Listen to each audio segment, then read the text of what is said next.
বন্ধুরা এন স্পোর্টসটাকে আপনাদেরকে স্বাগত। বন্ধুরা নিয়ে চলুন তোমার জন্য আবার ডেলি আপডেট। তার মধ্যে এখন যেমন কিছু ট্রান্সফার আপডেট আছে, সেরকমভাবে কিন্তু তোমাদেরকে বলতে পারি যে কোচ নিয়েও কিন্তু কিছু আপডেট বেরিয়ে এসছে। মোহনবাগানের কোচ তিনি কিন্তু কনফার্ম হয়ে গেছে, সেটাকে সেই সব বিষয় নিয়েও আলোচনা করবো। আলোচনা শুরু করার আগে মধ্যে একটা কথা বলবো, যারা আমার চ্যানেলে প্রথমবার এসছো অবশ্যই কিন্তু চ্যানেলটা সাবস্ক্রাইব করে নিও। আর যারা ফেসবুক পেজ এবং হোয়াটসঅ্যাপ পেজ ফলো করনি, কী কারণে দেরি করছো, সবাই ফেসবুক পেজ এবং হোয়াটসঅ্যাপ পেজে ফলো করে নাও।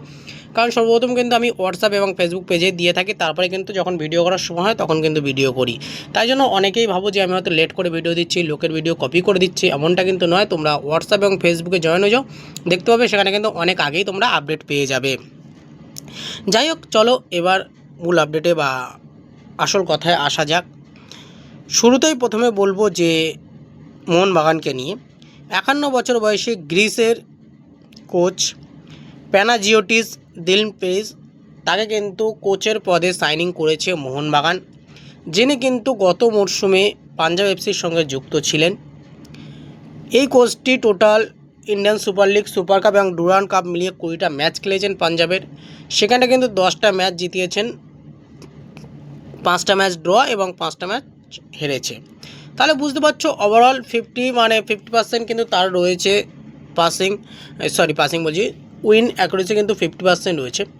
সেখান থেকে দেখতে গেলে কিন্তু মোটামুটি কোচটা ভালোই কোচ, তার বিদেশি চয়নও মোটামুটি ভালোই ছিল। যদি সব কিছু ঠিকঠাক থাকে, মোহনবাগান যদি সেরকমভাবে তার হাতে সব দায়িত্ব দিয়ে দেয়, তাহলে আশা করছি কিন্তু তিনি ভালো রকম বিদেশি নিয়ে আসবে। যে কটা বিদেশের বাকি আছে মোহনবাগান, সেখানে ভালো বিদেশি নিয়ে আসবে এবং মোহনবাগানের হয়ে কিন্তু তিনি ভালোই কোচিং করাবেন, এটুকুনি আশা রাখি। এবার এই কোচের পাশাপাশি মোহনবাগান কিন্তু আরও একটি টেকনিক্যাল ডিরেক্টর অ্যাপয়েন্টমেন্ট করাতে চাইছে। সেটা হাবাস হতে পারে বা অন্য কেউ হতেই পারে, কারণ হাবাসের নিয়ে তাদের মধ্যে একটা কথাবার্তা চলছে। শুধু যে মোহনবাগান হাবাসের নিয়ে কথাবার্তা চালছে এমনটা নয়, কলকাতার দুই প্রধান ইস্টবেঙ্গলও কিন্তু হাবাসের নিয়ে কথাবার্তা চালাচ্ছে। তা সেই জায়গা থেকে দেখতে গেলে এখন দেখার বিষয় থাকবে যে টেকনিক্যাল ডিরেক্টর পদে কে বসেন মোহনবাগানের হটসিটে। সব কিছু যদি ঠিকঠাক থাকে তাহলে কিন্তু মোহনবাগানের কোচের পাশাপাশি কিন্তু একটা টেকনিক্যাল ডিরেক্টরও আসতে চলেছে। সেটা কী হবে এখনই বলা যাচ্ছে না, কিন্তু একজন আসতে চলেছে। দেখা যাক শেষ পর্যন্ত কার ওপরে শিলমোহর পড়ে, সেদিকে তো অবশ্যই আমাদের নজর থাকবে। কিন্তু মোহনবাগানের কোচ হিসাবে এই প্যানাজিওটিস তিনি কিন্তু নিযুক্ত হয়েছেন, এটা কিন্তু অফিসিয়ালি আপডেট। হয়তো এখনও অফিসিয়ালি অ্যানাউন্সমেন্ট আসেনি মোহনবাগানের তরফ থেকে, কিন্তু খুব তাড়াতাড়ি কিন্তু এই আপডেটটা তোমরা পেয়ে যাবে। অফিসিয়াল অ্যানাউন্সমেন্ট কিন্তু খুব তাড়াতাড়ি পেয়ে যাবে। এরপর চলে আসে একটু পরবর্তী আপডেটে, সেটি হলো বন্ধুরা ইস্টবেঙ্গলকে নিয়ে। প্রথমত বলি ইস্টবেঙ্গলের কোচকে নিয়ে। দেখো ইস্টবেঙ্গলের কোচকে নিয়ে কিন্তু আমি তোমাদেরকে আগেও বলেছি যে দুটো নাম কিন্তু খুবভাবেই চর্চায় রয়েছে, একটা হলো পিটার কেটকি আর একটা হলো অ্যান্টোনিও লোপেজ হাবাস। এবার হাবাসের সঙ্গে যতটুকু জানা যাচ্ছে যে 2+1 ইয়ার একটা ডিলে কিন্তু তার কাছে চুক্তিপত্র গেছে এবং তিনি সেই চুক্তিপত্রে সেটা কিন্তু রাজিও হয়েছেন। তার যা এগ্রিমেন্ট মানে যেসব চুক্তিগুলো তিনি দিয়েছিলেন বা যেসব শর্তগুলো তিনি দিয়েছিলেন, সেই সব শর্ত কিন্তু মানতেও রাজি ইস্টবেঙ্গল। আর ইস্টবেঙ্গল কিন্তু এইবারে এই মরশুম থেকে কিন্তু লং টার্ম নিয়ে ভাবছে, মানে একটা প্রত্যেকটা প্লেয়ারকে লং টার্ম চুক্তি দেওয়ার কথা ভাবছে। প্রত্যেকটা মানে সিজনটাকে তারা এই একটা মরশুমের জন্যই, যে একটা মরশুম হলেই শেষ, আবার নতুন করে দল গঠন, এটা কিন্তু তারা চাইছে না।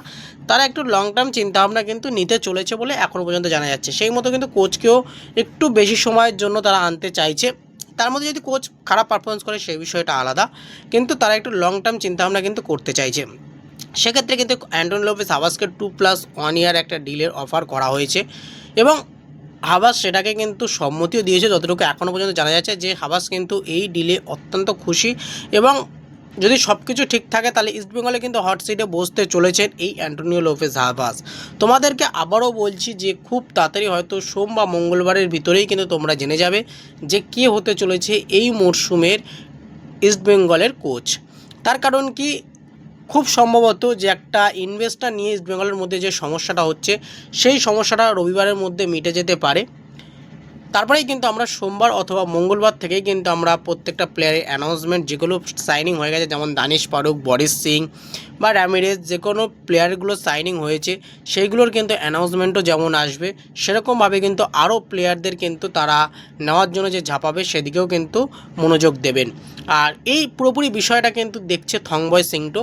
তিনি কিন্তু কোচের থেকে শুরু করে বিদেশি প্লেয়ারের থেকে শুরু করে সব কিছু কিন্তু এই জিনিসটা থংবয় সিংটোই তিনি দেখছেন। তার হাত ধরেই কিন্তু আশা করছি নতুন কোচ আসবে এবং নতুন কোচ যে হবে সেও কিন্তু থংবয় সিংটোর হাতে হাত রেখে ঠিকঠাক মতো আমাদের ইস্টবেঙ্গলকে এগিয়ে নিয়ে যাবে, এটুকুনি আশা রাখি তার কাছ থেকে। সে অ্যান্টোনিও লোপেজ হাবাস হোক বা পিটার কেটকে, এখনই কিন্তু বলা যাচ্ছে না যে অ্যান্টোনিও লোপেজ হাবাস তিনি কিন্তু কোচের পদে বসে গেছেন বা এমন কিছু এখনও কিন্তু বলার জায়গা আসেনি। কিন্তু এইটুকুনি বলতে পারি যে হাবাস কিন্তু অনেকটাই এগিয়ে আছে পিটার কেটকির থেকে। যদি হাবাস না হয় সেক্ষেত্রে কিন্তু পিটার কেটকের দিকে আবার 100% হিসেবে দেবে তারা, এটুকুনি কিন্তু এখনও পর্যন্ত জানা যাচ্ছে। দেখা যাক শেষ পর্যন্ত কী হয়, সেদিকে তো অবশ্যই আমাদের নজর থাকবে। এরপরে যদি চলে আসে আজকে শেষ আপডেট, সেটা হলো কাল রাত থেকে কিন্তু একটা নাম এই ট্রান্সফার মার্কেটে প্রচুর ঘোরাফেরা করছে ইস্টবেঙ্গলের হিসাবে, ইস্টবেঙ্গলের নাম নিয়ে। তা সেই প্লেয়ারটিকে, সেই প্লেয়ারটি হলো 31 বছর বয়সী সেন্টার ব্যাকের প্লেয়ার জাভিয়ার মেন্ডিস। এই জাভিয়ার মেন্ডিসের নামটা কেন উঠে এলো, সবথেকে বড় প্রশ্ন হচ্ছে এটাই। দেখো, জাভিয়ার মেন্ডিসের নামটা উঠে আসার একটাই কারণ, যেহেতু কেভিন সিভিল্লির সঙ্গে এখনও পর্যন্ত ডিল ডান বা এখনও পর্যন্ত কন্ট্রাক্ট এক্সটেনশন কিন্তু হয়নি, সেই ক্ষেত্রে কিন্তু তারা ব্যাকআপ অপশান হিসাবে অবশ্যই খুঁজতে চাইবে। কারণ কেভিন সিভিল্লি শেষ পর্যন্ত কী করবে সেটা কেউই জানে না, বা ইস্টবেঙ্গল যদি তাকে ভালো অফার দেয় অবশ্যই আসবে, আর যদি ইস্টবেঙ্গল সেরকম অফার না দিতে পারে তাহলে হয়তো কেভিন সিভিল্লি আসবে না। এবার দেখো, যেহেতু চ্যাম্পিয়ন একটা প্লেয়ার চ্যাম্পিয়ন হয়েছে এই মরশুমে, সেক্ষেত্রে তার একটু ডিমান্ড থাকবে, সেই ডিমান্ডগুলো কিন্তু পূরণ করতে হবে ইস্টবেঙ্গলকে, নাহলে সে কখনোই আসবে না।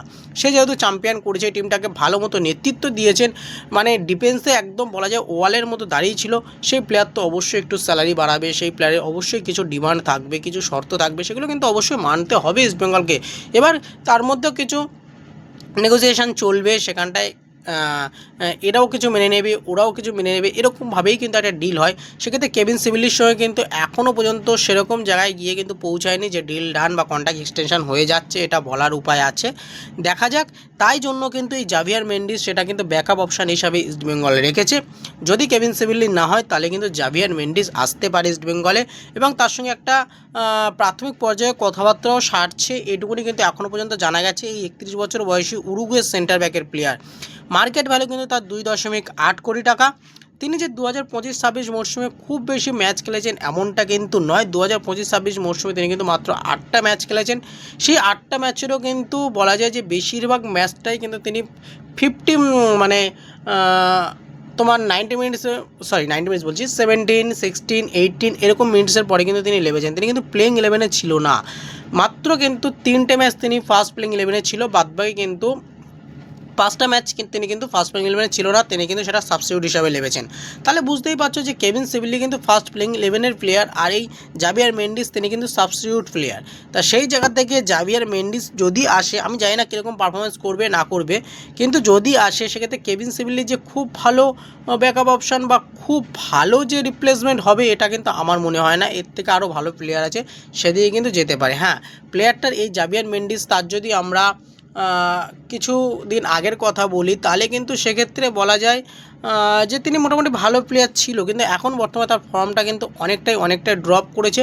তা সেই জায়গা থেকে দেখার বিষয় থাকবে যে জাভিয়ার মেন্ডিস যদি সত্যি আসে তাহলে সেই ইস্টবেঙ্গলের রক্ষণটাকে কতটা সামাল দিতে পারবে, সেদিকে তো অবশ্যই আমাদের নজর থাকবে। তা তোমাদের কি মতামত তোমরা অবশ্যই জানিও। আর জাভিয়ার মেন্ডিসকে নিয়ে আরও ডিটেলসে আলোচনা করব, চেষ্টা করছি খুব তাড়াতাড়ি লাইভে আসার, লাইভে এসে আরও ভালো মতো ডিটেলসে তোমাদের আলোচনা করব, দেখা যাক শেষ পর্যন্ত কী হয়। তা অবশ্যই তোমরা চ্যানেলটাকে ফলো করো, যদি লাইভ করি অবশ্যই কিন্তু তোমাদেরকে আমি জানিয়ে দেবো। তা বন্ধুরা, আজকে ভিডিওটা এইটুকুনি, যাদের ভালো লাইক কমেন্ট শেয়ার করো, আর অবশ্যই চ্যানেলটা সাবস্ক্রাইব করে পাশে থাকবে বেল আইকনটি ক্লিক করে নিও। ধন্যবাদ বন্ধুরা, ভালো থেকো, সুস্থ থেকো।